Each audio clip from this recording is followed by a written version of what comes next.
Nasa sayo kung ano pipiliin mo, uubusin mo yung lakas mo sa kakatunganga sa bahay o uubusin mo yung lakas mo sa mga makabuluhang bagay. Huwag ka magalala kasi kahit saan dyan, may mararating ka. Alam mo na yun. Hindi, ganito kasi yan. Dahil lang alam mong matagal at mapapagod ka, hindi ka natutuloy. Tsong wala kang mararating kung hindi mo pipihitin yung susi sa loob ng ulo mo. Gaano man kataas ang pangarap mo sa buhay, huwag kang matatakot sa pagod at sakripisyo dahil parte yun eh. Hindi ka makakakain ng kanin kung hindi mo sasaingin. Hindi ka makakakain ng ulam kung hindi mo lulutuin. Lahat ng bagay kailangan kilusan mo muna sa umpisa. Hindi tatakbo ang sasakyan kung hindi mo sususian. Kung hindi mo lalagyan ng gasolina, hindi yun tatakbo sa kung saan mo siyang direksyon dapat dalhin.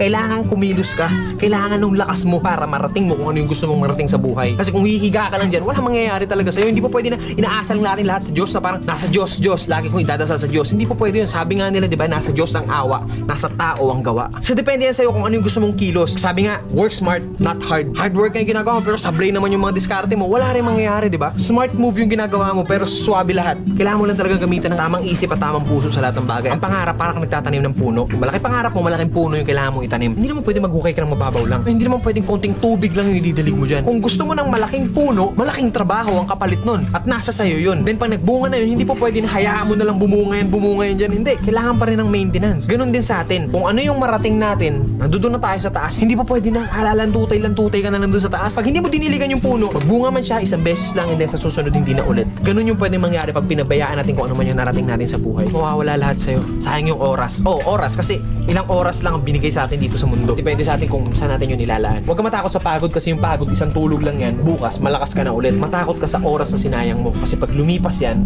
kahit tumambling ka pa ng 100 beses dyan, hindi mo na mababalik yan. Ano man ang landas na tinatahak mo ngayon, mabagal man ang pag-usad mo, ang mahalaga, umuusad ka. Hindi, nakastuck ka lang sa comfort zone mo, men, sablay yun. Kailangan mabagal man yung movement mo, pero hanggat umuusad ako, still, umuusad ako. Darating at darating ang panahon na lahat tayo makakarating sa gusto nating puntahan. Pare-parehas lang ang kinakain ng tao, kaya lagi mong isipin na kaya mo